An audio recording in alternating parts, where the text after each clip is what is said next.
A'udzu billahi minasyaitonir rajim. Bismillahirrahmanirrahim. Assalamualaikum warahmatullahi wabarakatuh. Innabil karim wa ala alihi wa ashabil kiram jamil hadirin wal hadirat wal muslimin wal muslimat al ahya'i minhum wal amwat syai'un lillahi Fatihah. A'udzu billahi minasyaitonir rajim. Bismillahirrahmanirrahim. Alhamdulillahi rabbil alamin arrahmanir rahim maliki yaumiddin iyyaka na'budu wa iyyaka nasta'in ihdinas siratal mustaqim siratal ladzina an'amta 'alaihim ghairil maghdubi 'alaihim waladdallin. Amin.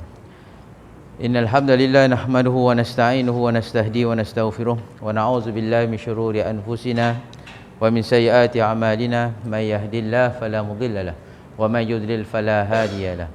Alhamdulillahillazi arsala rasulahu bil huda wa dinil haqq yudhhirahu 'alad dini kullih walau karihal musyrikun. Qala rabbi shrah li sadri wa yassir li amri wahlul 'uqdatam min lisani yafqahu qawli. Qalu subhanaka la 'ilma lana illa ma 'allamtana innaka antal alimul hakim. La haula wa la quwwata illa billahil aliyil azim. Allahumma ja'alna minal ladzina yastami'una al-qawla fayattabi'una ahsanah. Amma ba'du. Yang dimuliakan Tuan Imam, Tuan Bilal, dari jawatan kuasa, seterusnya para jemaah, hadirin hadirat, muslimin muslimat yang dimuliakan. Alhamdulillah. Pertamanya mari sama-sama kita memperbanyakkan rasa syukur kita pada Allah Subhanahu wa taala. Kerana dengan limpah kurnia, dengan rahmat Allah taala, Allah masih lagi menggerakkan kita untuk sama-sama datang ke rumah Allah Subhanahu wa taala untuk kita menunaikan kefarduan yang telah diberikan oleh Allah Subhanahu wa taala kepada kita sebagai umat Nabi Muhammad sallallahu alaihi wasallam, iaitu kefarduan solat yang dalam banyak-banyak amalan ataupun syariat ataupun kita kata suruhan yang diperintahkan oleh Allah Subhanahu wa taala, hatta perang sekalipun yang mana Allah hanya mengirimkan malaikat Jibril untuk menyampaikan wahyu. Tapi bila mana berkaitan dengan solat, maka Allah telah memanggil Nabi Muhammad sallallahu alaihi wasallam dalam satu peristiwa yang sangat terkenal dan kita ingatinya, iaitu peristiwa Isra' dan Mi'raj.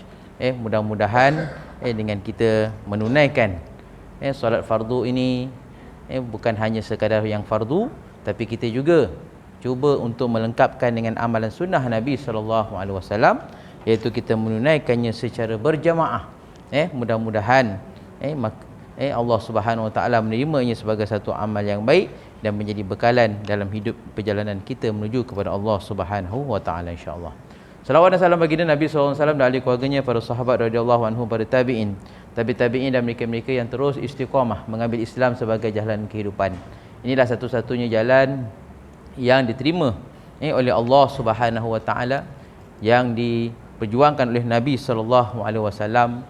Mudah-mudahan kita meneruskan perjuangan ini sehinggalah nafas kita yang terakhir dengan mengucapkan kalimah la ilaha illallah Muhammadur Rasulullah sallallahu alaihi wasallam, insya-Allah.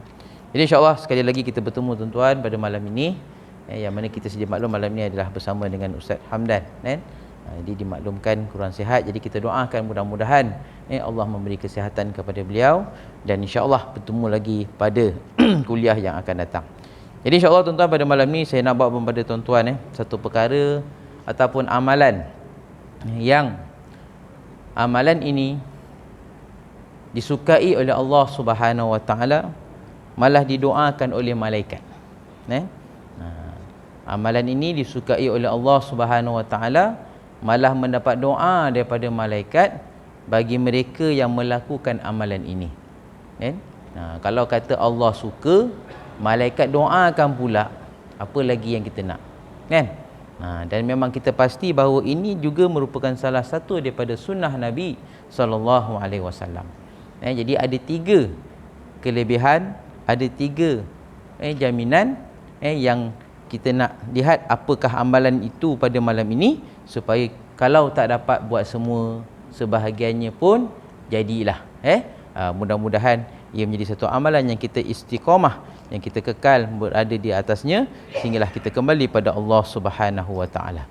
Jadi berbalik kepada amalan ni tuan-tuan, kita ingat balik kalau pagi tadi, hari ni hari Jumaat Pagi tadi lepas subuh, bagi tuan-tuan yang membaca suratul kahfi, kan, kita akan sampai pada ayat yang terakhir yang Allah kata a'udzubillahi minasyaitonirrajim, faman yarju liqa'a rabbih falyamal amalan salihan wala yusyrik bi ibadati rabbih ahada.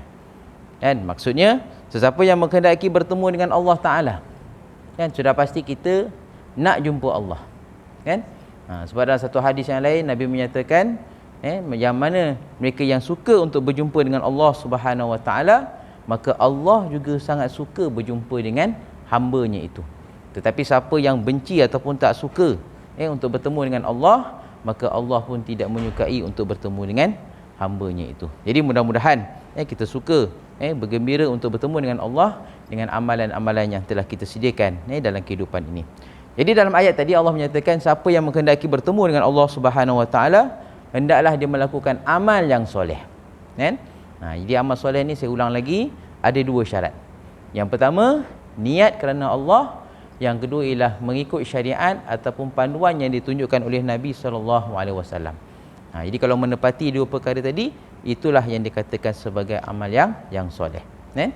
Okey, dan dalam ayat itu Allah kata, siapa yang ingin bertemu dengan Allah Subhanahu Wa Taala, maka hendaklah dia melakukan amal yang soleh. Kan? Dan janganlah dia mensyirikkan Allah Taala dengan sesuatu perkara pun. Kan? Maknanya bila kata amal soleh itu tadi, mesti dia lengkapkan dengan amalan yang dilakukan itu tidak ada unsur-unsur syirik. Jadi insya-Allah tuan-tuan, pada malam ini kita nak melihat apakah amal-amalan yang soleh. Kan? Banyak amal soleh ni. Kan? Tapi yang saya sebut di awal tadi, amalan soleh yang disukai oleh Allah, malah didoakan pula oleh malaikat. Kan? Dan ini berdasarkan kepada hadis-hadis yang sahih yang insya-Allah menambahkan keyakinan kita untuk melakukan amalan insya-Allah. Yang pertama sekali, amalan yang disukai oleh Allah Subhanahu Wa Taala, dan mudah-mudahan malaikat mendoakan kita, menjaga kita, kan? Yang pertama sekali adalah tidur dalam keadaan bersuci, kan? Tidur dalam keadaan berwuduk. Ini kadang-kadang kita lupa, kan? Biasa mungkin sebelum kita nak tidur tu kita dah bersihkan diri kita, kan? Mungkin kita buang air ke atau apa-apalah, kita qada hajat tadi, tapi kita terlupa nak ambil wuduk. Sebab biasanya kita ni ambil wuduk kalau nak semayang, kalau nak baca Quran, kan? Baru kita ambil wuduk. Tapi pada malam ini tuan-tuan, sama-sama kita nak amalkan termasuk yang bercakap ni, iaitu kita nak tidur dalam keadaan yang suci, kan? Maknanya dalam keadaan kita berwuduk, dalam keadaan kita membersihkan diri kita, dan mudah-mudahan tidur itu juga adalah tidur ibadah kepada Allah Ta'ala, kan? Sebab itu Allah kata tujuan hidup kita ni adalah untuk beribadah, kan? Kalau di sekolah selalu saya sebut pada murid-murid lah, kan? Kalau dulu saya di sekolah menengah, sekarang di sekolah rendah. Di sekolah rendah ni kena ulang 100 kali. Cikgu pun faham lah kalau sekolah rendah, kalau sekolah menengah ni kita cakap 3-4 kali tu mungkin dia faham, cuma tinggal nak beramal lah, kan? Okey, jadi kita nak bagi tahu bagaimana, iaitu dengan kita berwuduk, kan? Kita menjaga kesucian diri kita.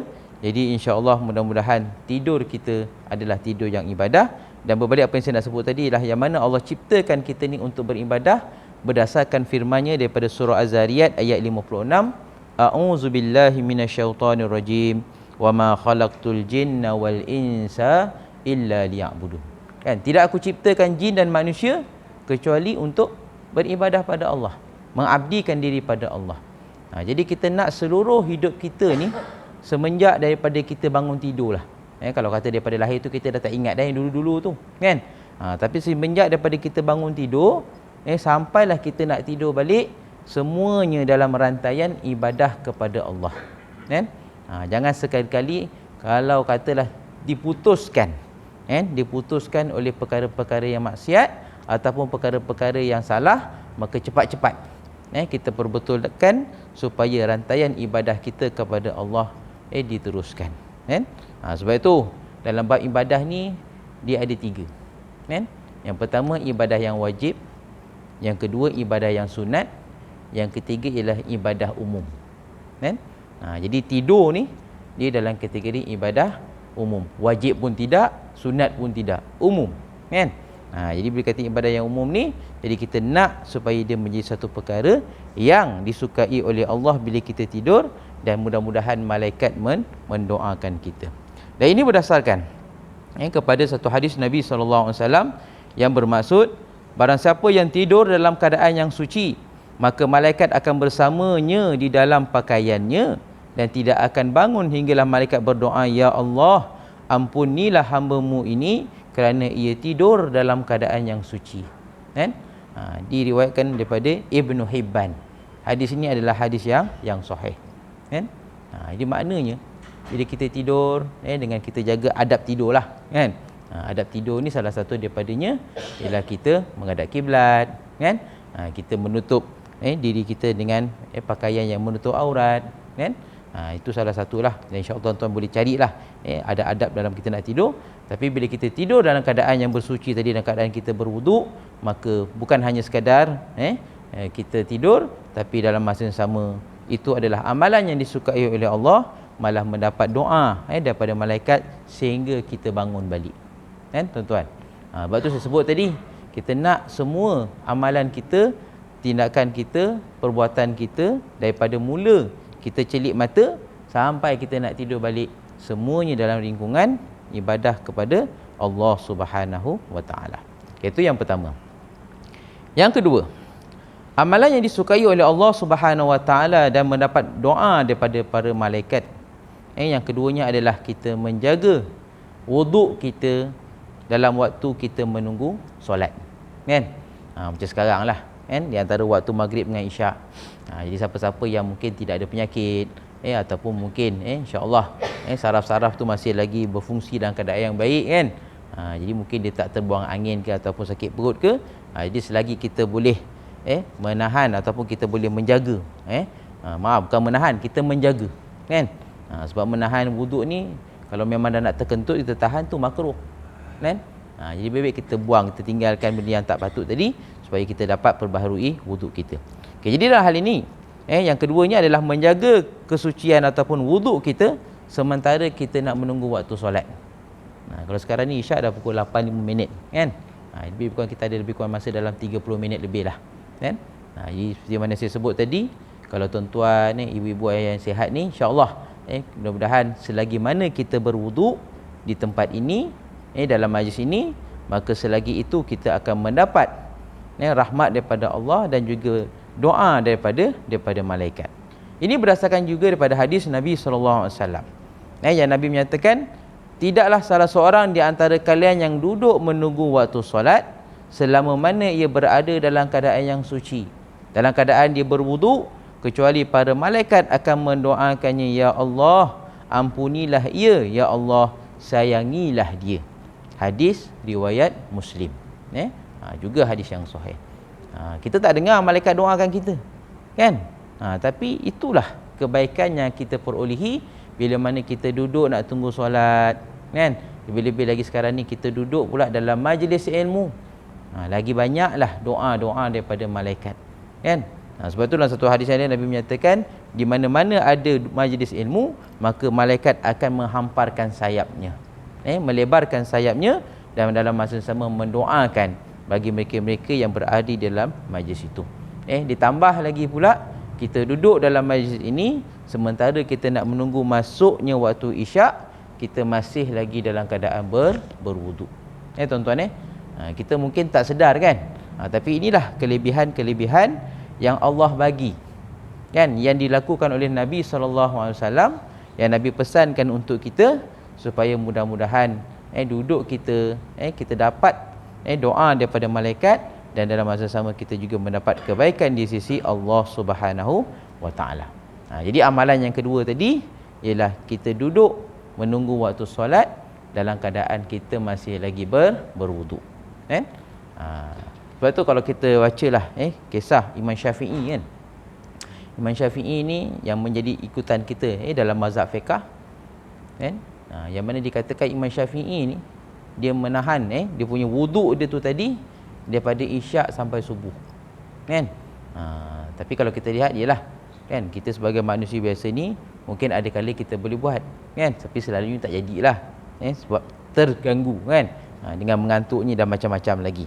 Tapi nak cerita makna kalau wuduk yang boleh kita jaga tu lagi panjang masanya, maka lagi banyaklah lagi doa-doa yang akan kita perolehi daripada malaikat. Kan? Kalau daripada isyak sampai subuh tu berapa lama tuan-tuan? Kan? Bayangkan. Jadi dan malaikat ni kalau doa ni dia tak penat. Kan? Kalau kita ni sebagai manusia biasa ni, kena kalau kata contoh kata imam baca doa panjang, dah lenguh dah tangan. Kan? Imam pun kalau baca doa panjang sangat pun dah penat dah. Kan? Sebab dia nak memikir doa lepas satu doa lagi kan. Walaupun doa tu memang satu perkara yang disukai oleh Allah Subhanahu Wa Taala. Sebab Allah kata ud'uni astajib lakum. Berdoalah banyak-banyak pada aku, nescaya aku akan kabulkan. Kan? Allah suka kita berdoa, sebab itu adalah tanda kehambaan kita kepada Allah Subhanahu Wa Taala. Jadi berbalik pada perkara tadi tuan-tuan, yang kedua amalan yang disukai oleh Allah dan mendapat doa daripada malaikat ialah bila mana seseorang itu tadi dia menjaga kesucian diri dia, wuduk dia tadi di antara waktu solat dengan waktu solat yang seterusnya, insya-Allah. Yang ketiga, amalan yang insya-Allah mendapat keberkatan, kebaikan dan juga disukai oleh Allah Subhanahu Wa Taala, malah mendapat juga doa daripada para malaikat. Kan? Jadi malaikat ni kalau berdoa tuan-tuan, insya-Allah dimakbulkan Allah. Kan? Kita ni tengok keadaan. Kan? Kalau banyak istighfar, maka mudahlah dimakbulkan oleh Allah Subhanahu Wa Taala. Tapi kalau kurang, lambat sikit. Bukan tak terima. Kan? Sebab Allah Taala ni innahu sami'un qaribun mujibud da'wat. Kan? Allah Taala itu sangat Maha mendengar. Kan? Dekat kepada kita, dengar apa yang kita minta, kan, mujibud da'wat, dan juga mengkabulkan apa-apa yang kita mohon. Kan? Cuma bergantung kita punya line kita lah. Kalau line istighfar kita ni bagus, macam wifi kan. Wifi tu kalau bagus ataupun internet tu bagus, cepat kalau kita nak dapat apa-apa maklumat. Tapi kalau lambatlah kan. Okey, jadi kat sini kita lihat bagaimana Allah Subhanahu Wa Taala memberi banyak kebaikan kepada kita. Okey. Yang ketiga, perkara yang menjadi yang disukai oleh Allah Subhanahu Wa Taala dan mendapat doa daripada malaikat ialah solat berjemaah di saf pertama. Tuan-tuan solat berjemaah di saf pertama. Solat berjemaah tu satu dah, kan?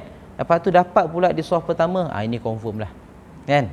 Sebab disebut dalam satu hadis Nabi SAW, innallaha wa malaikatahu yusalluna ala saffil awwal.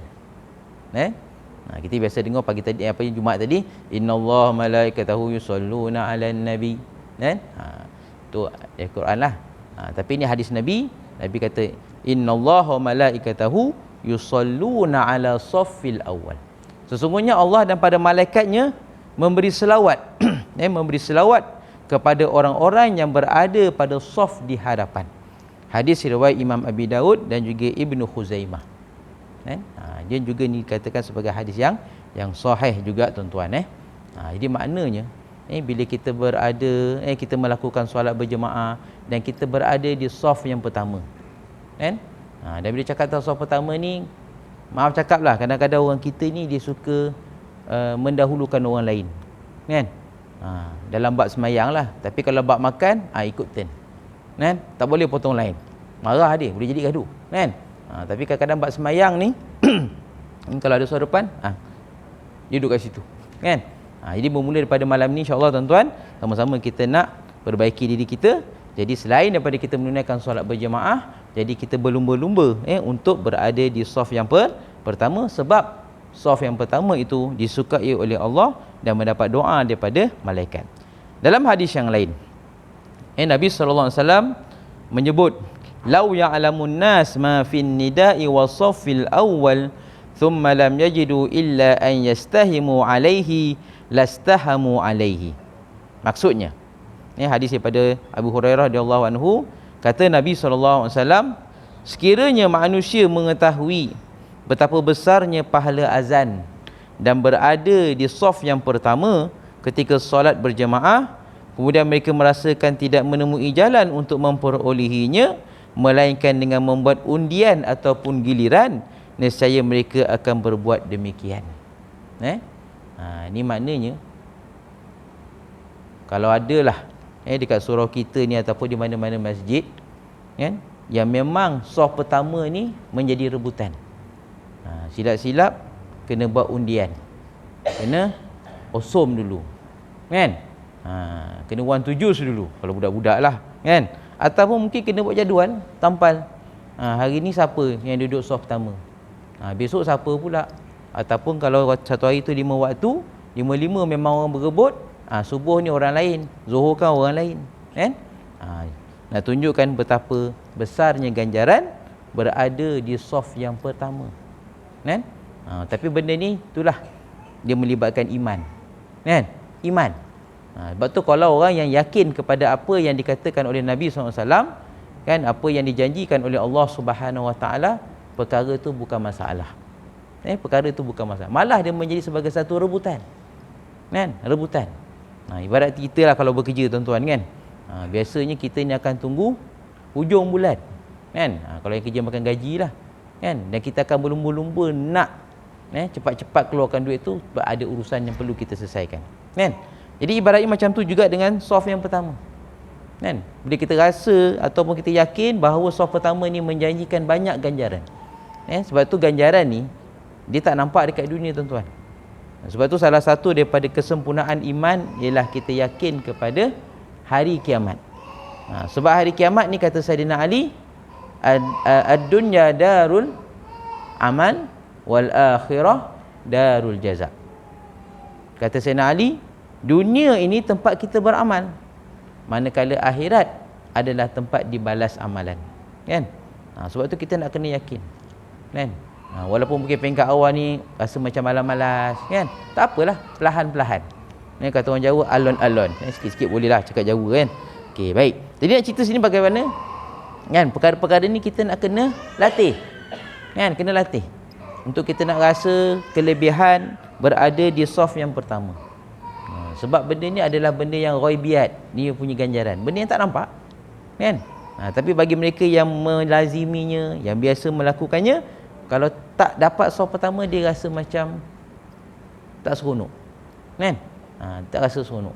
Sebab tu kita cubalah, tuan-tuan, bila-bila lagi dengan umur yang kita masih ada lagi yang Allah bagi pada kita, tak kira lah yang dah tua ke, yang muda ke, sebab umur ni kita tak tahu bila berakhir, kan. Sebab tu kita nak cepat-cepat mengumpul sebanyak mungkin ganjaran pahala yang disediakan oleh Allah Subhanahu Wa Taala. Jadi kata Nabi tadi, kalau sekiranya saf pertama itu menjadi rebutan, nescaya mereka akan mencari jalan untuk mendapatkannya dengan cara undian ataupun giliran, kan. Tu kata Nabi SAW, kan. Sebab tu kita hari ni yang ada peluang, insya-Allah lah.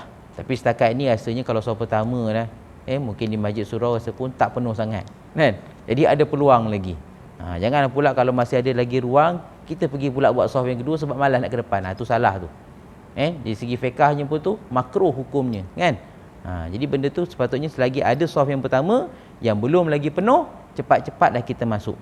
Walaupun mungkinlah kita punya rakaat kita terkurang, sebab kita nak mengerti. Tapi lebih baik daripada kita memulakan saf yang baru dalam keadaan perkara itu membawa kepada makruh, kan. Betul yang sebaik-baiknya lah, insya-Allah. Jadi yang ketiga tadi, tuan-tuan, yang mana amalan yang disukai oleh Allah Subhanahu Wa Taala dan mendapat doa daripada malaikat ialah solat berjemaah dan juga berada dalam saf yang pertama. Jadi dua perkara tu kita gabungkan, jadi itulah yang membawa kepada kebaikan di sisi Allah Ta'ala dan juga doa daripada para malaikat. Okey, yang keempat, dia ada 7 amalan semua sekali. Tengoklah amalan ni setakat mana yang kita dapat kongsikan. Yang keempat, iaitu menyambung saf dalam solat berjemaah. Tadi saya sebut tadi, kan, kalau katalah saf yang pertama tu belum lagi habis, kan, janganlah kita mula buat saf yang kedua, kan. Kadang-kadang setengah orang ni dia malas nak pergi bergerak. Kalau katalah contoh masjid tu memang luas, panjang, kan, lebar, jadi dia rasa dia nak dapatkan rakaat ni bersama dengan imam tu tadi, akhirnya dia buat barisan baru, dia buat saf baru. Tu salah, kan. Selagi mana saf yang pertama tadi belum lagi penuh, menjadi kewajipan kepada dia untuk memenuhkan saf yang pertama. Okey, ni yang keempat, kan.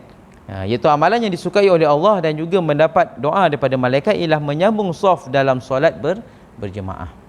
Kalau kata saf yang pertama tadi dah selesai, kita buat kepada saf yang kedua. Kan? Tu. Jadi ini berdasarkan juga daripada hadis Nabi SAW, yang mana Nabi menyebutkan, hadis yang diriwayatkan daripada Sayyidatina Aisyah radhiyallahu anha, sesungguhnya Allah dan para malaikat selalu bersalawat kepada orang-orang yang menyambung saf. Jadi orang yang menyambung saf sembahyang ni pun mendapat selawat daripada Allah dan juga daripada malaikat. Selawat daripada Allah dan malaikat ni tuan-tuan bukan macam kita salawatan Nabi, Allahumma salli ala Muhammad. Kan, kalau kata namanya Nizam, Allahumma salli ala Nizam, bukan macam tu. Kan, maksudnya selawat ni ialah Allah mendoakan, Allah mengurniakan kepada kebaikan, manakala selawat malaikat pula ialah memohon keampunan bagi orang tersebut. Kan? Sebab kita punya dosa ni kita tak boleh nak kira, tuan-tuan. Kan? Sebab tu kalau kita boleh bermuhasabah sebelum nak tidur tu, kan, kalau mampulah. Kalau kita ada kekuatan, cuba kita ingat balik daripada kita bangun tidur sampai kita nak tidur ni, antara baik dengan buruk, kan, kita buat andaian lah, kan, mana yang lagi banyak, kan. Rasa-rasanya banyak yang kurang elok, kan, sama ada dosa-dosa yang kecil ataupun dosa-dosa yang besar, sama ada sengaja ataupun tak sengaja. Tapi kalau kita rasa, kita yakin bahawa yang banyak yang baik, alhamdulillah lah, kan. Mudah-mudahan kita teruskan lagi pada hari-hari yang seterusnya. Sebab itu kata Nabi SAW, orang yang beruntung ialah mereka yang hari ini lebih baik daripada semalam. Kan? Tu orang yang untung. Tapi kalau hari ini dengan semalam sama je, itu adalah orang yang rugi. Tapi kalau hari ini lagi teruk daripada semalam, itu orang yang malang lah. Kan? Malang. Jadi kita nak jadi orang yang terbaik. Jadi insya-Allah kita buat yang diperintahkan oleh Allah dan juga daripada sunnah Nabi SAW. Jadi yang keempat ni, tuan-tuan, seperti mana yang dinyatakan tadi, iaitu menyambung saf dalam solat berjemaah. Jadi kalau kita nampak ada kosong, kita masuk, kita penuhkan. Jangan kita buat yang baru. Walau apa pun keadaan, kan. Kecuali lah kalau ada mudarat, ataupun mungkin tempat yang kosong tu tadi mungkin dia letak halangan. Mungkin silingnya nak roboh ke, ataupun mungkin hujan timpa air ke. Jadi itu lain. Tapi kalau tak ada apa-apa masalah, kita teruskan dengan menyambung saf yang sedia ada. Yang kelima, perkara yang kelima, amalan yang kelima yang disukai oleh Allah Subhanahu Wa Taala dan mendapat doa daripada malaikat.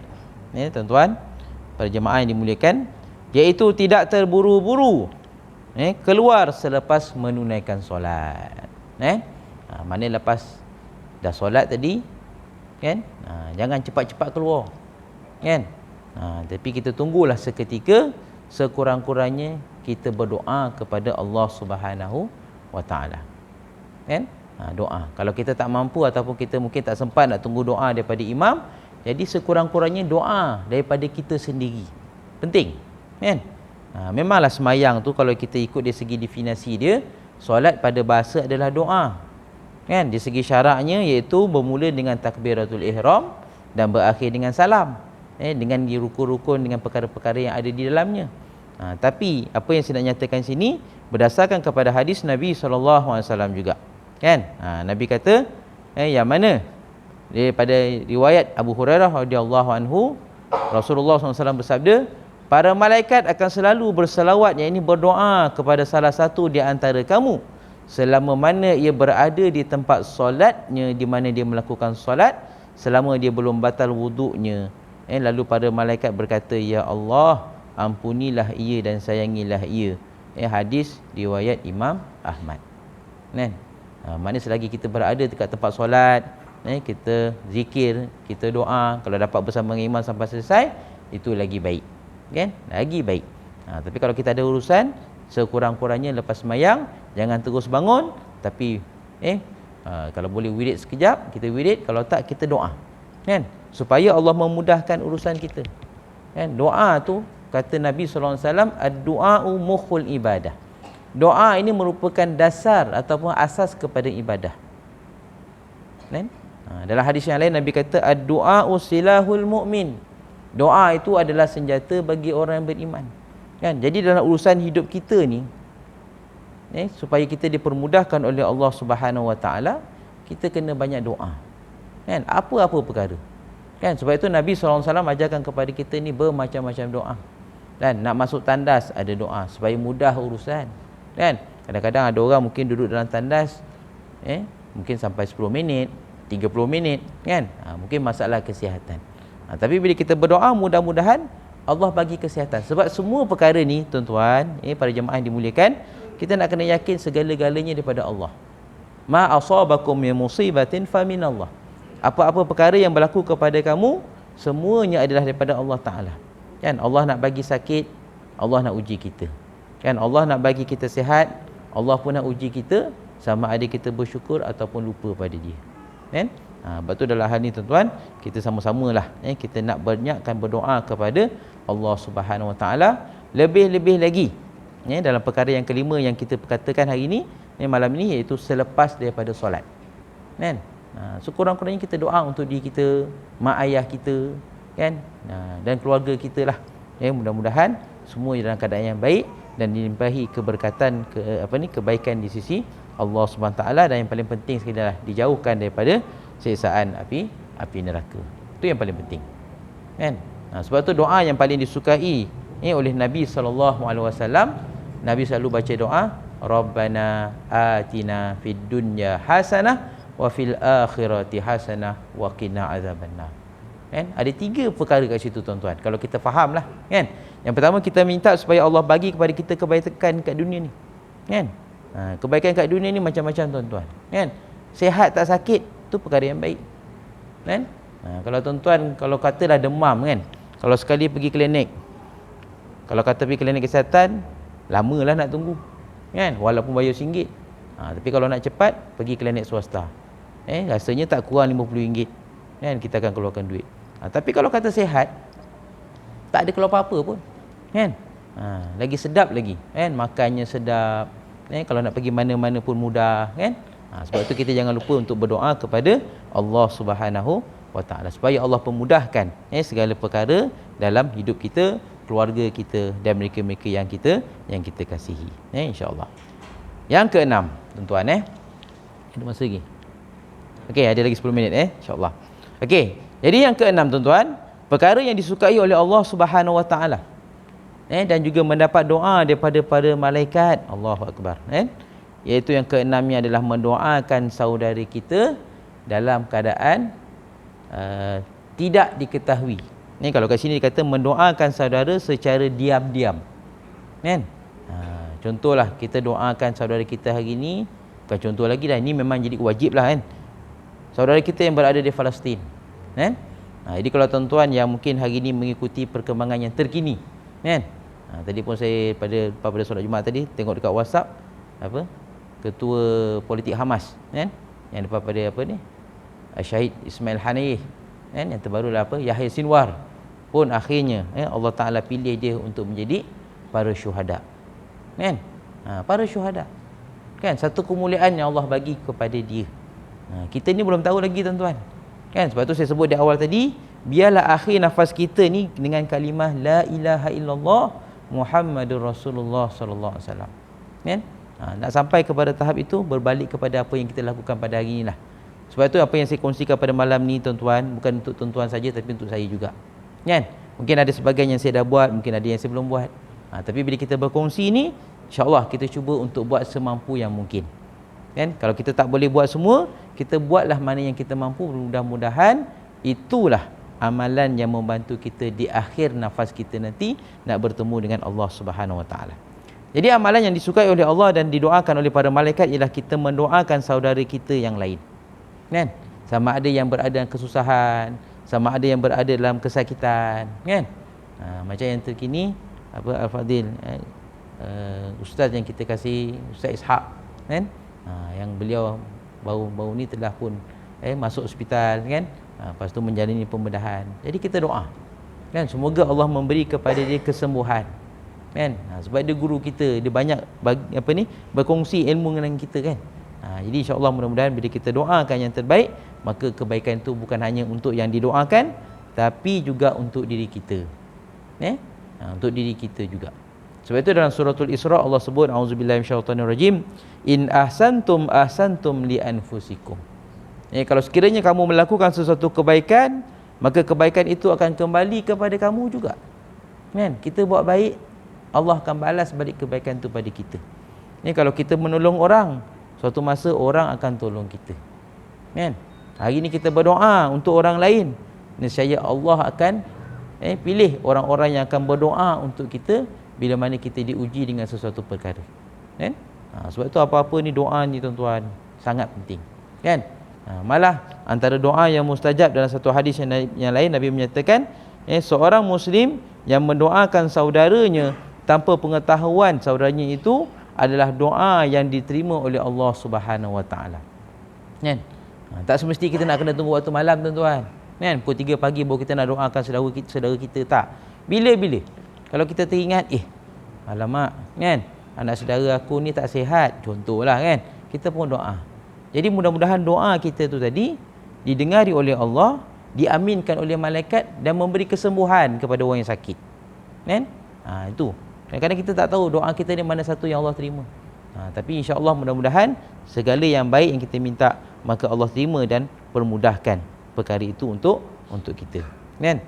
Lalu dalam hadis ini tadi dikatakan maka seorang malaikat akan menjadi wakil baginya setiap kali dia berdoa untuk saudaranya dengan sebuah kebaikan, maka malaikat akan berkata amin, dan engkau pun mendapatkan apa yang engkau telah doakan untuk saudaramu.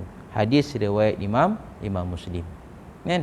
Jadi doa. Lepas tu saya sebut tadi kan, lepas sembahyang. Itulah peluang yang terbaik untuk kita berdoa untuk diri kita, keluarga kita ataupun orang-orang yang kita kasihi. Kan? Lebih-lebih lagi saudara kita yang berada di Palestin hari ini yang diuji, masya-Allah. Sangat dahsyat. Kalau kita berada di tempat mereka pun kita tak tahulah. Kan? Silap-silap boleh jadi menyalahkan Tuhan. Kenapa jadi macam ni? Kan?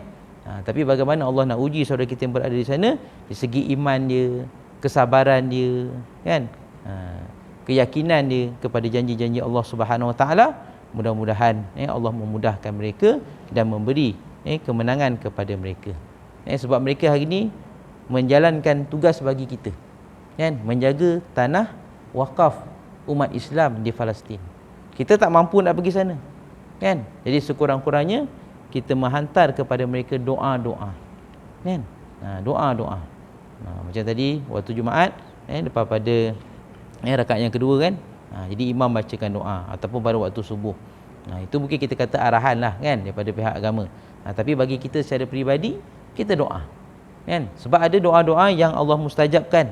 Di antara waktunya ialah di antara azan dengan iqamat. Yang mana waktu tu kita mungkin buat solat sunat, kan? Kita doa, kan? Untuk diri kita, keluarga kita, saudara-saudara kita yang lain. Mudah-mudahan di sana ada kebaikan yang Allah bagi dan juga malaikat mengaminkan. Dan seperti mana dikatakan oleh Nabi tadi, maka malaikat itu doakan juga supaya kita mendapat apa-apa kebaikan yang kita doakan untuk saudara kita, tuan-tuan. Jadi ini satu kelebihan, kan? Jangan kita fikir bila kita doa untuk orang lain kita tak dapat. Tak. Dan bila kita doa untuk orang lain, sebenarnya kebaikan itu juga Allah bagi kepada kita dan ditambahkan lagi, digandakan lagi dengan gandaan yang kita tak terbayanglah, kan? Sebab itu dalam Al-Quran Allah menyatakan wallahu yudha'ifu liman yasha wallahu wasi'un alim. Allah boleh menggandakan apa yang dikehendaki dan Allah tu maha luas kurniaannya, lagi mengetahui apa yang terbaik untuk hamba-hamba dia, kan? Jadi kita nak mudah-mudahan apa yang kita minta untuk orang lain, maka kita juga mendapat kebaikan daripadanya. Yang terakhir insya-Allah masa yang berbaki ni, jadi yang terakhirnya adalah perkara yang disukai oleh Allah Taala dan mendapat doa daripada malaikat ialah iaitu amalan kita bersedekah. Amalan kita bersedekah. Lebih-lebih lagi bila kita sedekah tu adalah sedekah waktu subuh, kan? Dan hari Jumaat. Sebab Allah akan gandakan ganjarannya berkali-kali lipat kali ganda. Malah ditambah lagi dengan doa daripada malaikat. Seperti mana dalam hadis Nabi SAW yang diriwayatkan daripada Abu Hurairah radhiyallahu anhu, tidak ada satu hari pun di mana pagi harinya seseorang itu padanya akan bersama dia dua malaikat. Yang salah satu daripada malaikat itu berkata, ya Allah, berikanlah ganti bagi orang yang berinfak, dan yang lainnya berkata, ya Allah, musnahkanlah harta orang yang kedekut. Hadis riwayat Bukhari dan Muslim. Jadi ini amalan berinfak, bersedekah ni tuan-tuan, malaikat, ada dua malaikat yang Allah hantar pada kita. Kan kalau kita keluarkan walaupun RM1, malaikat itu akan doa, ya Allah tambahkan, gantikan dengan yang lebih baik. Tapi kalau kita tak keluarkan, kata orang lain dah sedekah, tak payahlah sedekah kan. Kena ingat doa daripada malaikat yang satu lagi, dia kata, ya Allah hancurkanlah harta orang ini kerana dia kedekut, kerana dia bakhil. Mudah-mudahan Allah tidak menjadikan kita orang yang bakhil, dan kita sentiasa berusaha untuk buat yang terbaik, dan kita kena ingat apa yang kita infakkan akan balik kepada kita juga, insya-Allah. Okay, jadi azan dulu. Kita nak habiskan dulu sikit lagi okey, 2 minit lagi, 2 minit insya-Allah. Okey, baik. Jadi insya-Allah tuan-tuan, jadi inilah 7 perkara ataupun 7 amalan yang amalan ini disukai oleh Allah, kan. Malah mendapat pula doa daripada malaikat, kan. Bukan senang tuan-tuan, kan. Dan kita pun memang tak nampak malaikat tu, tapi daripada hadis Nabi kita yakin, kan. Sebab Nabi bila bercakap sudah pasti percakapannya adalah benar, kan. Siddiq, kan, salah satu daripada sifat para Nabi adalah berkata benar. Dan apa yang Nabi sebut adalah membawa banyak kebaikan untuk kita, kan. Sebab itu dalam hal ni, dalam 7 amalan yang nyatakan tadi, kita pilihlah mana yang mudah bagi kita nak beramal, kita buat, kan. Kalau kita rasa sebelum nak tidur tu kita boleh ambil wuduk, ambil wuduk, kan, supaya tidur kita dalam keadaan yang suci dan tidur kita dalam ibadah, dan mudah-mudahan sentiasa mendapat kebaikan daripada Allah Ta'ala daripada mula tidur sampailah kita bangun, dan dipermudahkan oleh Allah untuk bangun lagi subuhnya untuk kita hadir lagi berjemaah pada hari esok, kan. Jadi insya-Allah itu satu perkara yang sangat-sangat baik yang kita nak dapatkan, kebaikannya daripada Allah Subhanahu wa Ta'ala, insya-Allah. Jadi itulah tuan-tuan, perkara yang dapat dikongsikan pada malam ini, 7 amalan. Jadi saya sebutkan secara sepintas lalu sebelum kita mengakhiri majlis kita ataupun program kita tadi. Saya ulang balik, yang pertama sekali ialah tidur dalam keadaan berwuduk. Yang kedua ialah kita menjaga wuduk kita di antara waktu solat. Yang ketiga ialah solat berjamaah di saf yang pertama. Yang keempat, kita menyambung saf dalam solat berjamaah. Jadi kalau saf yang pertama tu masih lagi ada ruang kosong, tak ada apa-apa halangan, masuk dulu, jangan kita buat saf yang baru. Yang kelima, tidak terburu-buru selepas solat, kan. Sekurang-kurangnya kita doalah, kan. Kadang saya nampak ada setengah orang assalamualaikum, jalan, kan. Kita doa sikitlah, kan.